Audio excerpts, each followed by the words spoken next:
Ensuite, il y a plein de nyonso botiki contre Eliane, il y a Francis Kalombo, il y a Yo, il y a Moïse Mbi, Yezo Bakisama. Nyonso wana maître Joël Kitenge et Kosuka Bon, azo mérité combien d'années en prison? A violé ngai, a avorté ngai, a atteinte à la pudeur. Alors, na loi balobi ça na principe moko latin zolo ba ikumbiti probation à celui qui l'allègue les faits qui a la charge ya kosala nini ya ko prouver yango. Babani ko sambisa na parquet na bazuzi ba ekomona ke ma eloko to kobenga na mukuse preuve oyo koki ko fonder ba prétention na yo o memeli yango pa ya zuzi te et ya lipete. Ziza komona ke dossier wana makanisi ezalaki kozofunda me ba élément de preuve oyo eza kobakisa ke makambo wana kolobeza ya solo etalité na parquet bakoki kokamata soit ba classer yango soit site. Soki ezalaki na citation directe na tribunal bako akite mutu wana bakomona ondire likambo wana lobi eza ya solo te. Mutu oyo funda ki ya ko saisir tribunal to parquet pour na action téméraire et versatoire, notamment pour la diffamation et imputation dommageable pour bébisi lokumu na ye. Au bébisi bomoto na ye, au potier soni na misha batunyo so sengeli ba même yaye na makambo yo batu bakanisa ki ya sala ki yango me bazuz baye komona ki ya sala ki yango te okokangama na mibu mitano 5 ans d'emprisonnement. Soki basali ko concours idéal, concours matériel, batali imputation dommageable, batali diffamation basangisi bane na yango bako baki s'appelle likolo na yango ba dommage et intérêt faut dédommager ye pour na soni pe lokumu na ye oyo bébisi.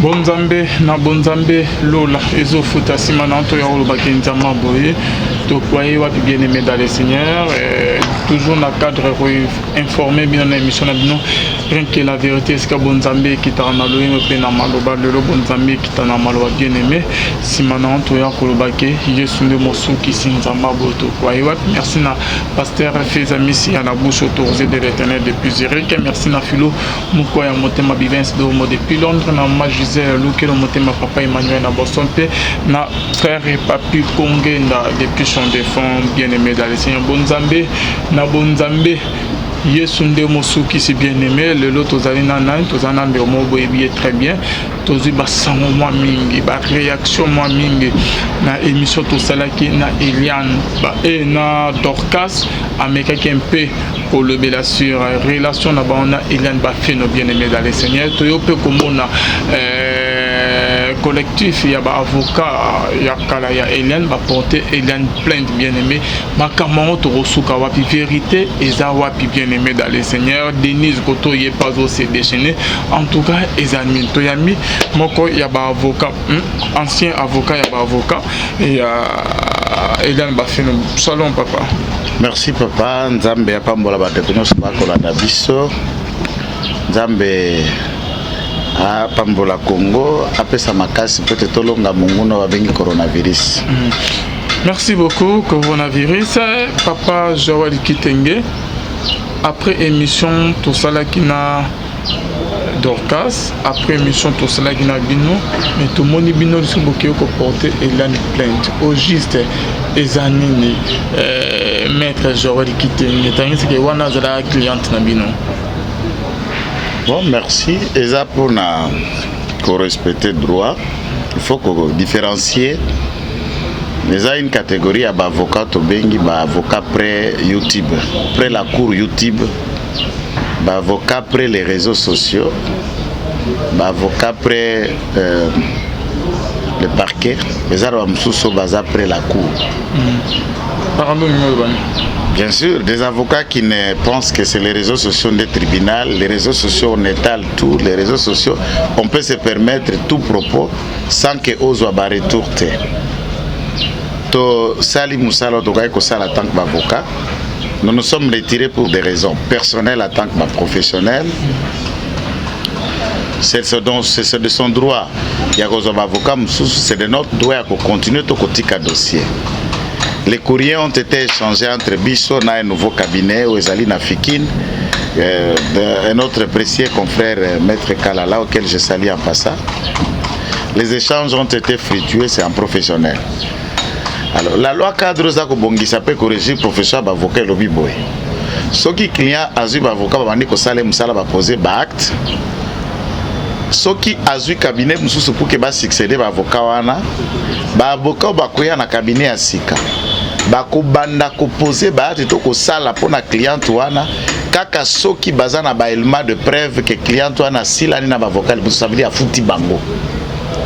Ce qui va poser acte avant que y a futa bango, la loi et le règlement loi cadre za organisé pesa ko bongisa profession d'avocat eza ko loba boye ba avocat ba esika ne ba ko zala obligé à ko futa ba avocat au bazalaki puisqu'ils ne peuvent pas commencer à poser d'acte tant que nous n'avons pas encore été payés.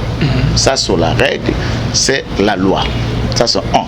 Deuxième élément à mise au point. Dans leur sortie médiatique, il y a qu'à communiquer. Moi, je ne donne leçon à personne.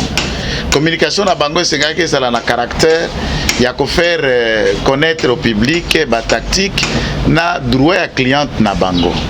Mais tout surpris et curieusement, nous avons trouvé que conférence de presse n'avait que moyen des clientes et avocats de s'attaquer à nos propres personnes et notre profession auxquelles Bango et local avocats sont censés au nom de solidarité et confraternité à protéger Bisso et faire respecter nous puisque je ne peux jamais amener une cliente à la télé ou à un coin pour qu'il insulte, pour qu'il méprise un avocat. Et un avocat à côté du client ajoute les mêmes propos et le même langage discourtois.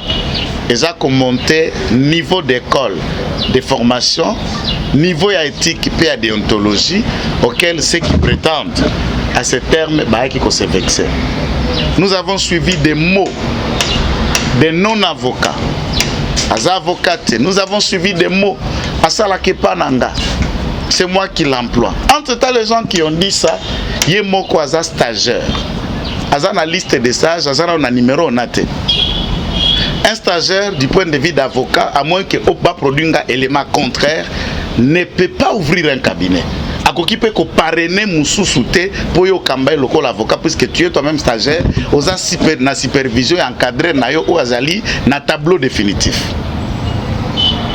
Nous avons entendu des propos des escrocs, des corrompus, des malhonnêtes.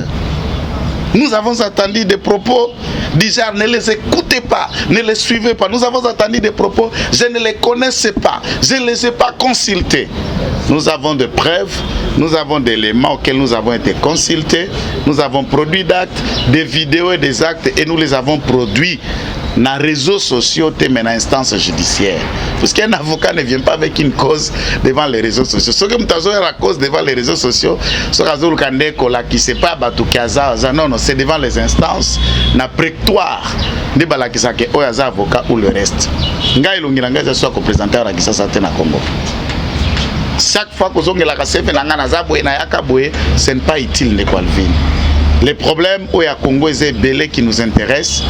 Alors je me sens d'abord mal à l'aise et à quoi parler sur des personnes, surtout pour d'autres collaborateurs, d'autres confrères qu'on se mette dans les réseaux sociaux de parler, c'est très enfantin. C'est du yo-yo, ça c'est du bébé Rico, ça c'est du bébé élégance.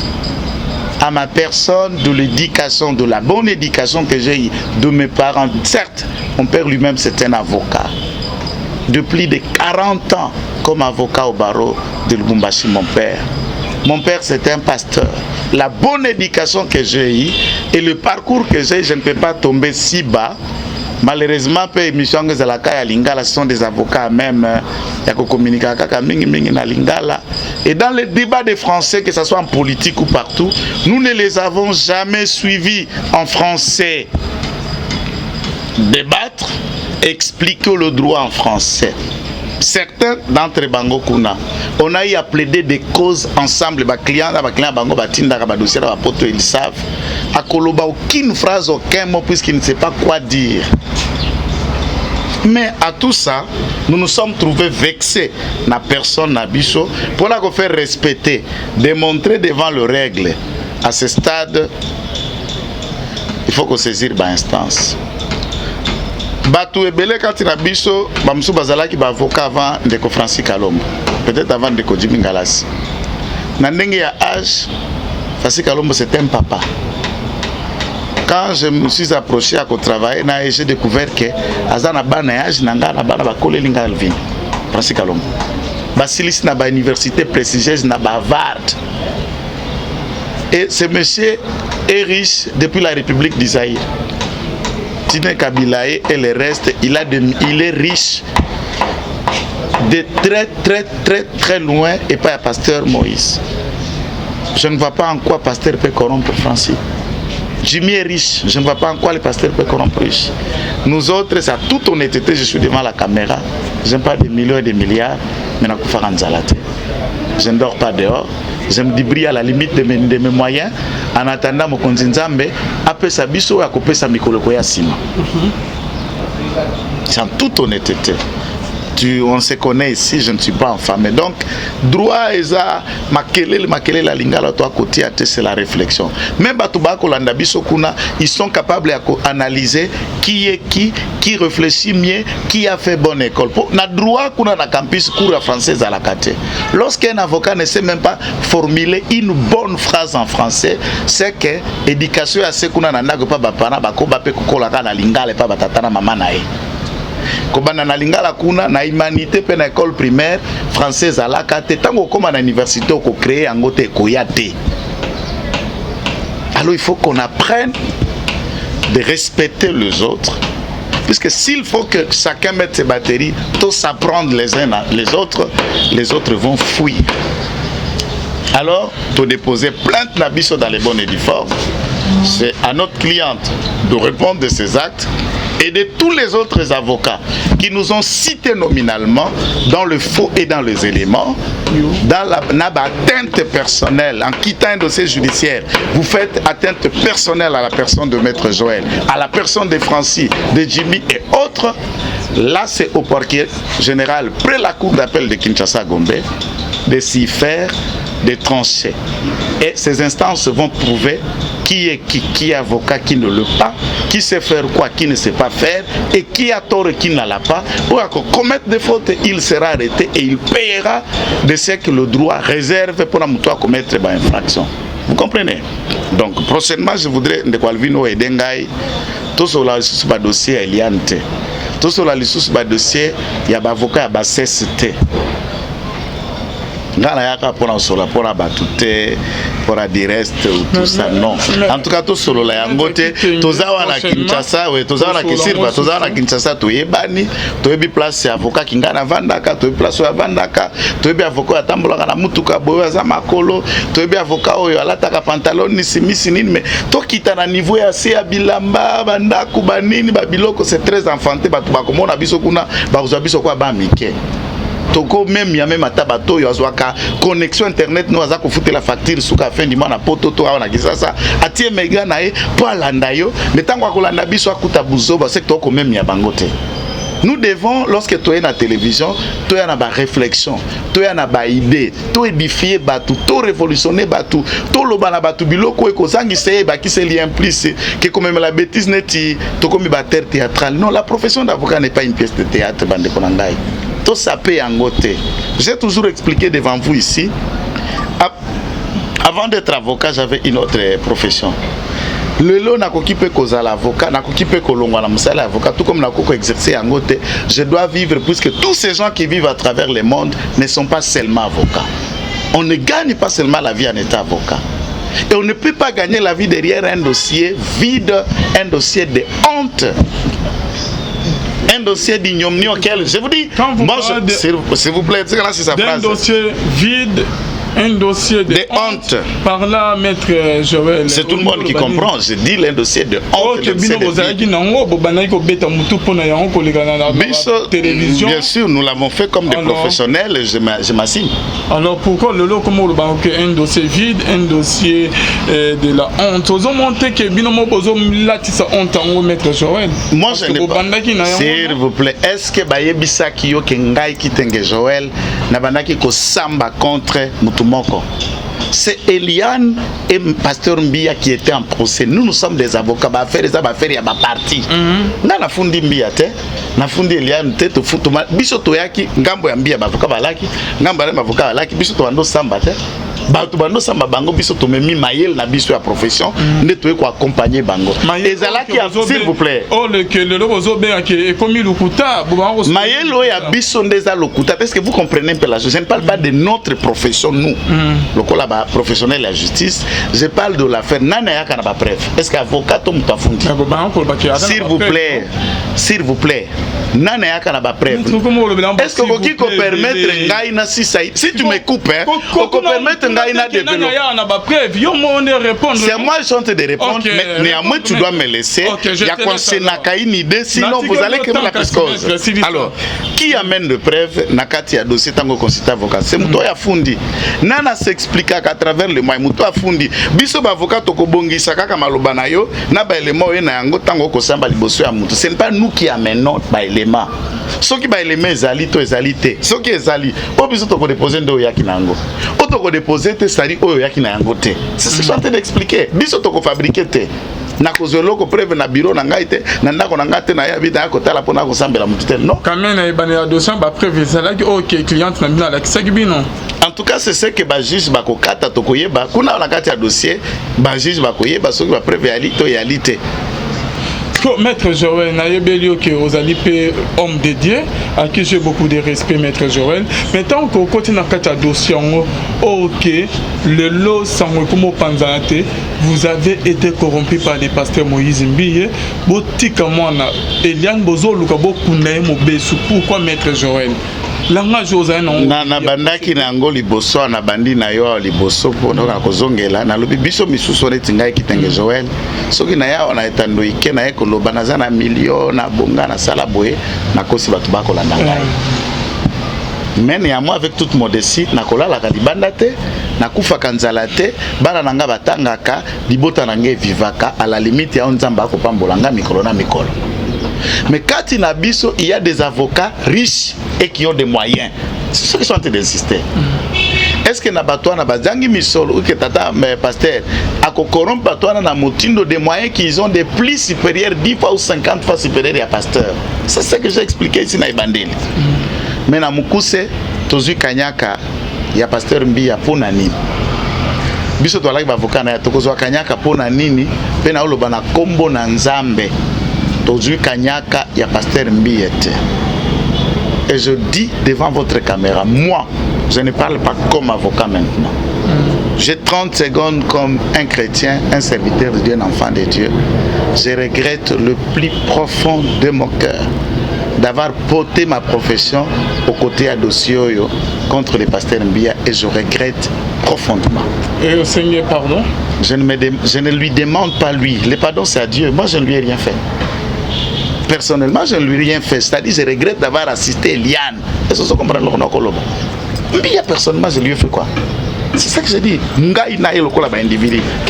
Mais vous avez soutenu les mâles. Mais c'est ça que maintenant vous voulez que je vous dise quoi? Mais on a comprendre. À ce stade, vous avez mon Christ Alvin. Ngai mo Christ na lobby na regretté pour nani na zalaki pembeni Eliane na dossier contre Mbia. Ozo regretté penne que ce que sengeli to bandela yango lisusu, je ne peux jamais faire pareil. Mais pour l'avoir abandonné, je ne regrette pas. D'ailleurs, je suis à l'aise dans ma conscience d'avoir quitté ce dossier-là. Lobby ozo regretté pe na ndenge ke na yoki audio moya Denise a lobby que moi na wana dana ba preuve du sou adana ba preuve te et dédé na audio mo Denise azolo ba que non biso moto supprimaki ba preuve o eda na téléphone on encore génie boba ko jouer wana sima moi non. Est-ce que vous avez si que na katia collectif na biso il y a une avocate qui s'appelle Denise? Ngai, vous parlez de moi comme avocat. S'il vous plaît. Maître Joël. Alvin. Tout se comprendre, maître Lobarabien. Qui se comprendre, puisque Madame Denise dit s'il vous plaît. Même pas. Écoute-moi d'abord, on a précisé les phrases. Madame Denise Dissochoy, que je respecte, que je connais bien, pas Kolanda Biso Landaka Mingi, il le sait, as un journaliste international de renom, un professionnel Otoki Kobeta la fierté. À qui j'ai beaucoup de respect. Mais Awato Kolobe, la cabinet d'avocats, un cabinet d'avocats auquel nous avons eu à travailler, na Bandeko Jimmy, na Bandeko Doli Lobby, nous n'avions pas une avocate qui s'appelait Denise Dissocho. On travaillait ensemble. Denise Dissocho, qui journaliste, et elle était là dans le domaine de journalisme. C'est un domaine, c'est à elle de. À ce moment-là, moi je pense que Azawana qui s'assate, atteignez-le dans son numéro, demandez-lui quand elle a tapé pour supprimer ma preuve. Est-ce que ma preuve, ou Eliane a fait ça qui est comme journaliste pour brandir, tout ma preuve Yanan. Est-ce que Bissou a un cabinet d'avocats? Venons-nous avec nos preuves pour faire rapport à Ndekonanga et Denise, tu pas Yanan? Non. Nous avons ces preuves-là que nous aurions supprimées, tu supprimes qui wapi, parce qu'on a développé les propos na bango. Ndekwalvin Nanga et Totali, ba vidéo, Moniawa. Ça, si va supprimer ma preuve, va botola un téléphone nangai, va séquestrer ou le reste, le téléphone là où toutes les preuves contenaient. Dans cette preuve contenait, n'est-ce pas? Bango moko na bandeko nangai, avocat, au bazako défendre Ndeko Eliane, on soutenait ceci. Que après avoir soutiré ba preuve zala ki na carte na téléphone entre temps bayeko soukisa que bayaki kotinda un certain monsieur Ngando a bousculé, n'est-ce pas, a beti soki papa a Eliane a kamati téléphone a boaki ango na porte ba boy komema ba bengi police mutwana kimi il s'est sauvé les police ekangi téléphone wana bazongi si ango basala ba PV de constat pour ba transmettre à qui des doigts on a qui vidéo wana maintenant Alvin. Un téléphone ezalaki na maboko ya batu mususu entre guillemets ba avocat pendant 3 mois. Osale la kangote bangondi bazana ngo kuna. 2. Jour bazongi si téléphone yo simbi angote police se saisir. Alors, comment tu as su que balongoli va donner d'un téléphone auquel simbi angote? Ça ce sont leurs propos. Ndenge no yebi ke balongoli biloko puisque simbi angote. 3e élément. Tangu ba botoli au téléphone. Téléphone, il y a iPhone. C'est ça qu'ils ont dit leur propos. Tu as iPhone par rapport à smartphone moussous. Ils ont un code d'accès. Moutou a kokota na ba donné na ondenge ni soki ana code te. Nana koki ko formater ba donné za na kati iPhone soko za na code iCloud te. Maintenant, de quelle nature on va accéder à un téléphone auquel vous n'avez pas de code d'accès? Est-ce qu'on vous l'a démontré? Sauf qui par exemple elle vous dit non, n'a pas ça qui bango téléphone, n'a pas ça qui code, ça veut dire bah boto la téléphone te. Il n'a pas ça téléphone, pas ça code. Pour quelle raison qu'elle vous dise? C'est pourquoi je voudrais ne pas me vexer. On a analysé, bah tu balanda vidéo ana. Téléphone est kenda, téléphone est yo boy ko simba yango, mais néamo yebi biloko balongoli na kati. À ce moment-là, na moni na ba avocat, na ma cliente na bango ba comme ba magicien. En tout cas, Toto Sabato Bakolanda Bisson de Qualvin. Moutounio ça la carrière na vie et moi mon erreur c'est d'avoir été, d'avoir crié à ces dossiers, d'avoir soutenu ces dossiers et j'ai tiré beaucoup de leçons et je me repose amèrement. Non seulement dans ces dossiers, même certaines personnes qui j'ai eu à travailler avec eux dans ces dossiers, je regrette d'avoir approché de telles personnes à côté de moi. Ça c'est chaotique, ce sont des personnes. Non, je dis je regrette des personnes, il faut dans la vie. Hein. Il ne faut jamais permettre n'importe qui de s'approcher de toi. Il influence soit négativement, soit positivement votre vie. Dans le prétoire ici, partout, ce visage, c'est un visage d'un plaider. Ce n'est pas le visage, il y a des charlatans devant les petits parquets et devant les réseaux sociaux. Non. Question na lingana ba ki seza boy. Nazo tuno mutuna oyebi loi bien. Ce qui na état potoza non. Et que ndeko ayeko funa ko porter plainte, apporter net yo plainte. Exemple, non, on appelle cet exemple. Non, on a pour ça, on a réponse. Ce qui article, ni loi ni koyawana. Exemple, net que nakaya Eliane. Exemple, le loi founi. Et que liboso ya ba juge, ba preuve exacte, ndenge bazo ba ke limwe. Ce qui ndeko mo client moto client moko. Comprends, ça veut dire ce qu'on fondi mutu. Tous en cas d'exemple, à violer nga, à faire avorter, tous en exemple, à dossier à la maison, à violer ngai, à avorter ngai, atteinte à la pudeur. Alors, la loi balobi ça na principe moko latin sur le ba ikumbiti obasio à celui qui l'allègue les faits, qui a la charge ya kosala nini ya ko prouver yango.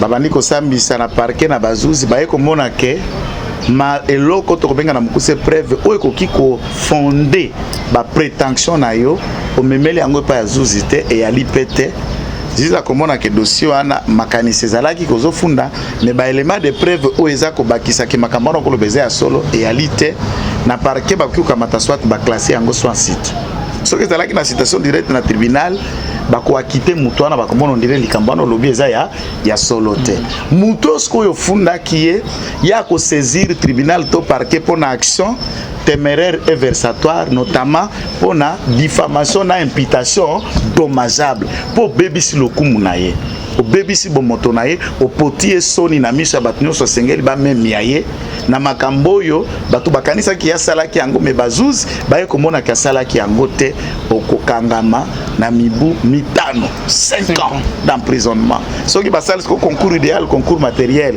batali imputation dommageable batali diffamation basangisi bane na yango bakisa pe likolo na yango ba dommage et intérêt faut dédommager ye pour na soni pe lokumu na ye oyo bébisi. Merci beaucoup. Parce qu'ensuite, il y a plainte nyonso botiki contre Eliane, il y a Francis Kalombo, il y a Yo, il y a Moïse Mbi, Yezo Bakisama. Nyonso wana maître Joël Kitenge, Ekosuka Boni, azo mérité combien d'années en prison? En tout cas, ngai naza avocat naza zuzite. D'abord, barke ba ko analyser quand toto ba preuve.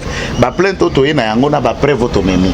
Biso to na ba plainte toyena ba élément ils ont prouvé d'abord que tozala ki ba avocat na to déposer yango magistrat parquet conseil de l'ordre batali yango biso toyena ba plainte na kombo ya ba avocat misuso to déposer afingi ya lobby aleka ki boye na preuve na démontrer que naza avocat na preuve na démontrer que nazala ko poser ba plainte et qu'il y a longwe na cadre ya dossier mais asali ba attaque personnel mutu proprio à ma personne sans raison sans cause na démonter pe na la kisi vidéo yango ba élément yango carte nanga de service yango numéro nanga yango diplôme nanga na tanga pe na bipa yango et que yenda lobi ba propos na pour que public et mona echolendi mangaite tribunal to parquet général et ko kamata sko tumbu na ya kokwea biso objectif na biso nde moto na moto a répondre c'est ça tokolobela makamba état de droit tokolobela pour mi biloko ba kamera na batu misusu na bipai tokolobela pe pona biso atanga soko na buki mibeko batianga maboko soki pe yo po buki mibeko batia maboko aweza résumé ya intouchable Cécile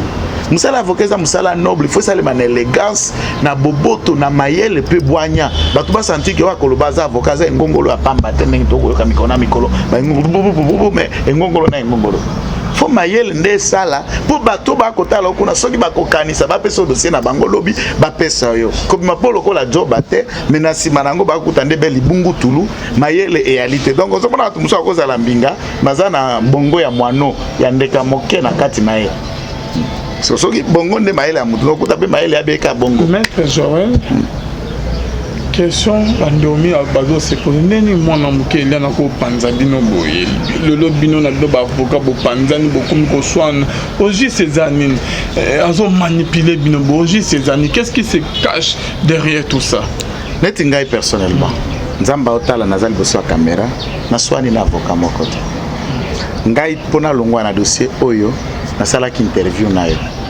nzamba zotala ba image za ba preuve oyoka ki na tangi na fingi na lobby na swani na nani comme avocat c'est de l'autre côté que nous voyons déjà s'encharmer aux monde ibilissant nous nous demandons pourquoi c'est pourquoi toke pas justice pour toyeba motivation les ali pour nani pour biso tango tolongwe Olandi va sortir ndeko Francis Kalombo va sortir nani mafinga pour na ko benga Francis Kalombo profiteur à se retirer dans le dossier d'ailleurs il n'a même pas été considéré qu'on se retirer yé azala avocat yé ando sale pas na yé oh Jimmy mais c'est donc ba asarema to moni côté ngambo utaki biso tala mutu nyonso sala ngamo ko pe nazana kati ya sortie médiatique na fingi nani na swani nani c'est-à-dire biso to swani en tant que biso avocat na kana biso to swani te toza kan ya bato ya respectueux ya éthique ya déontologie pe ya bonne éducation contrairement dans ce que on livre aux gens l'impression qu'on donne parce que tant que tu le public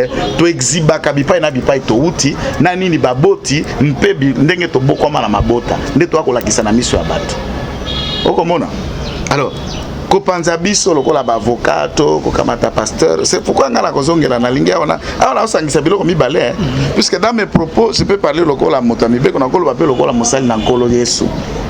Na mosali na nkolo pe na kowanga ne adité na ngai wana te bato mususu tout bango mabako bongo mosala lobaka politique ba sataka na bato tete ngai naza mosali mena congolais yango ne Yesu abenga Jésus Christ de Nazareth.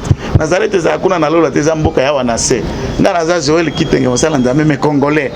Donc j'ai ma patrie j'ai école na ngana c'est pourquoi référence nanga c'est le Congo. Yesu référence ne zalaki Nazareth mboka na ye ngai mboka Nazareth na ngai yango ndi yango na kolobela mikono so de Calvin yango ndi na lobi tango talisko na tiro na miso ya Molimo Mosco komona ndengeni webi histoire ya roi Akab komba masi ya roi Akab tozali bosi ya komba masi ya roi Akab.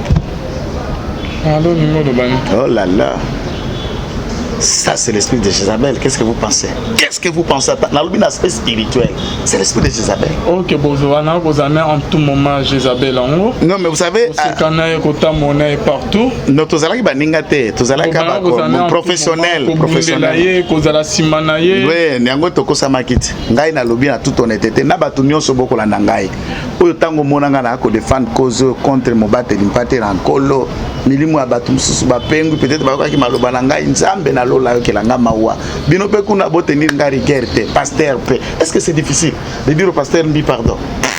Ça n'a jamais été difficile pour moi. Le pasteur me suit et il sait que son frère Kitenge Joël n'a aucun problème contre lui. Si je lui ai vexé au nom du Seigneur Jésus-Christ, cher pasteur, mbi la réserve de l'Éternel, ton frère Kitenge Joël dit très sincèrement pardon à toi et à toute ta famille. Pour cela qui est ma belle. J'ai déjà dit, il ne faut pas ajouter encore d'autres mots. Le pardon couvre tout. Couvre tout. Reconnaître que beaucoup c'est là qui est ma cam. Beauté. Est-ce que vous comprenez? C'est là qui est ma cam. Non, non, non, non, non, non, non, non, non. Pardon. C'est ma. Vous confondez. Vous confondez un avocat. Pardon. C'est lorsque tu reconnais, au Seigneur pardon d'un Bible. Est-ce que Ngaï n'a pas tout dit? Reconnaître ma bena Seigneur pardon à l'immisami. Vous reconnaître que non. Dossier Nabino qui composé ceux qui fabriquent de toutes pièces. Le comment il y a le côté contre Moïse Mbi Lolo yoko tout belosé. Ne parle pas plus que moi ou plus que moi embellir ou toucher na lobi na boye. Na insister Mutuna neza na nzelate. Est-ce que Ngaï, j'avais un dossier contre Moïse Mbi où j'étais avocat de celle qui avait un dossier? C'est ça la différence. Il y a Oyo Azala qui a un dossier contre Mbi. C'est ce que je dis. De connaître toutes. Non, non. La profession d'avocat est prophétique.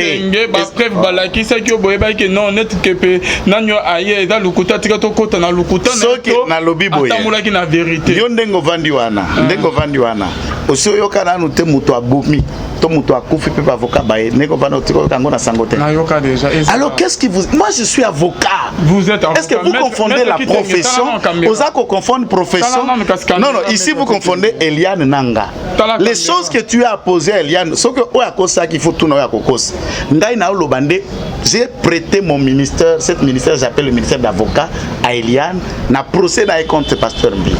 Ici j'ai demandé pardon, pas comme avocat je ne regrette rien. Parce que vous comprenez, comme croyant, je le dis et sincèrement, ne cherchez pas, il faut faire l'émission avec beaucoup de professionnalisme. Je sais que tu es un grand professionnel et je vous aime pour ça. Pour le professionnalisme, ne s'aimez pas la confusion dans la tête des gens. Le frère sait qu'il était en procès contre Eliane. Que ce soit lui, que ce soit moi, tous nous avons tiré des leçons. Même pas passer au bas côté la biso. Bana lokolo wana bana mangomba. Tous ces gens qui s'assoient na bakiti na biso akoyoka lilobaza motino ba pensema bandimité basema bana nzambe te baba sémence diabolique pour la destruction. Même avocat, c'est ça, même avocat batunyo so bayaka on a un dossier pour parle sincèrement ailleurs mais c'est ça missionnaire diabolique. Et de toutes ces questions là, moi j'assume mes propos. Et je voudrais être calme avec ma conscience, calme avec mon combat politique et ma vie. Et de cela, je peux le répéter devant qui que ce soit. Ou à cause de la lésée, n'a qu'à saisir les instances qui ne fuira pas. Adresse d'Angesa connue et je vais répondre à tout niveau. Aussi, c'est non? Voilà. Maître Joël, au Tali Bossa Caméra, là, aux autres, on a dossier, il y a Eliane Tebolongwe.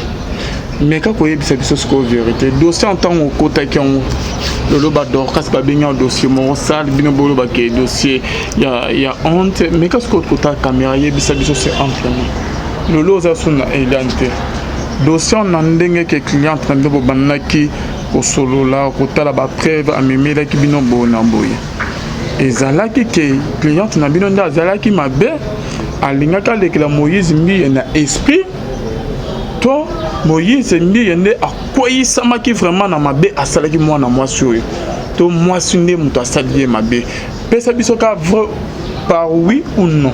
Non. En tout cas, Ndeko Alvin, je ne vais pas porter un jugement de valeur. Nalingi ngai na sala musala ya bazuzi tenga na sala musala ya avocat pe na côté mususu na kolobela lokola musala na nzambe, je ne vais pas porter un jugement de valeur. Okomona dans cette histoire ba consulter biso d'abord Ndeko Jimmy na nzela ya relation na Ndeko Jimmy. Je suis venu, j'ai posé d'acte, elle m'a accepté comme l'un ya ba collectif ya bato banda ko sala pona ye et dossier na ekendeki qui a piégé qui ba juste ba ko détailler. Qui a raison, écoute la justice. Qui a tort, écoute la musala za kosalema na justice. Nana lobaki lokuta, écoute la justice. Nana lobaki bosolo, écoute la justice. Moi, je ne parle que de moi et de ce qui me concerne, Ndeko Alvin, s'il vous plaît. Non, molo mina dossier. En tout cas, la justice match ni les a ratés. C'est la différence par rapport au football. Dans la justice, il y a toujours un gagnant et un perdant.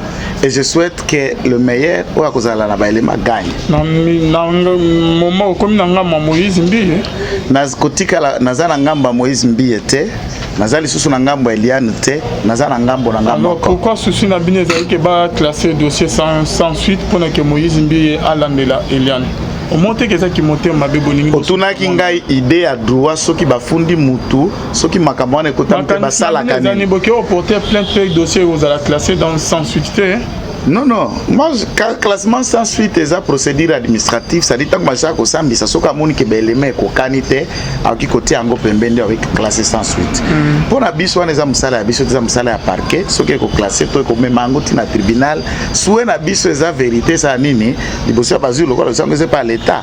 Ezalo bango bafunda na kuna papa mbie. Ezalo biso to fundi côté to tie, bazu zine ba kende ko bimisa bosolo boye bana papa.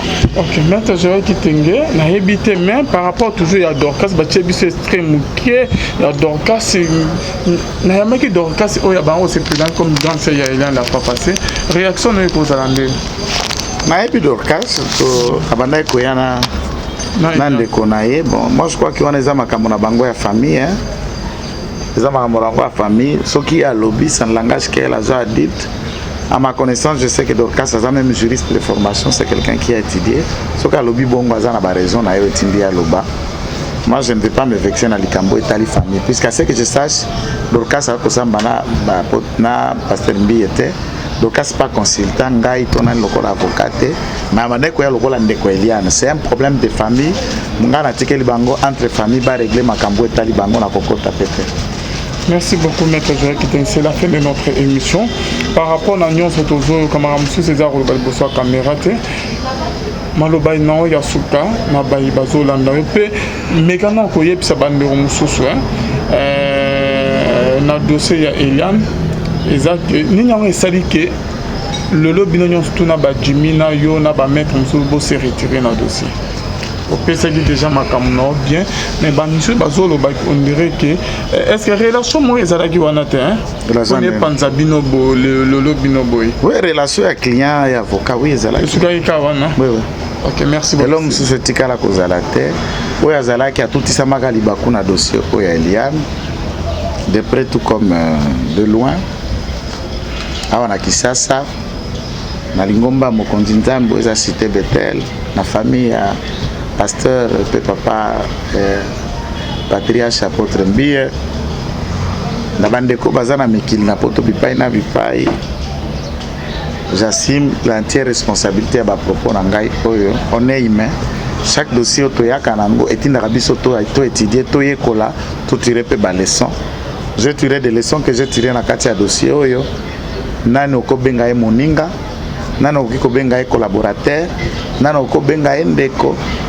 dossier nini sengelo mitia na mai na makila nyoso na misisa pe réserve nini fengeli ozala. Mais tout ce que j'ai retenu en tant qu'avocat na dossier na ekoli kosala ka dossier na patient te, kosala ka dossier na état d'âme te, okomisa dossier ya baninga oza ba dossier ba fait personnel ya bato eza ba fait autrui et comme lokola yo lati yango lokola kazaka te pamba te justice ezambeli ya bino mibale. À chacun de tirer ses leçons. Oya koyokela biso te azana droit, oya kofinga pe akosepela malobato lobite azana droit. Soki bomoni nga na etando ikende kona koya tolobela makamba mboka, tolobela makamba République démocratique du Congo, tolobela makamba politique dossier wana pardon. Ata bino bokomela nga na numéro na ngai botika ngai kimia. Pona lelo na pema. Nangi susu koyoka dossier wana te. Nangi susu koyoka bakombo ya bato wana boko tangela ngai ya kotangela ngai te. Okomona Nzambe na lola oya moni wayokelaka bato mawa. Je sais que le pasteur, nous avons déjà y à discuter na etando na utikoloba ne bandeli ndenge na adressa qui mes sincères reconnaissance pe na yoka ki bauta kokunda toza ko ajouter encore des sincères condoléances et mokonzi Nzambe ayokela biso nyonso bipai na bipai mawa pe dossier oyo ya bosoto pe ya soni pe ya mawa elongwa pe na baetando ike na batu bazuzi pe bakamata dossier yango balandela yango na mozindo ezala entre biso ezala ngai ezala avocat ezala oyo akokutana coupable à répondre na baacte na ye. Ça sera très utile pour l'état de droit et pour tout le monde. Pe kopesa mutu na mutu baleso na balasima to ba kosala musala ndenge plus 243 99 119 34 33 plus 243 99 119 34 33 Kitenge Joël. Merci, soyez bénis. Merci beaucoup. Oui, bah, pour ça, la caméra,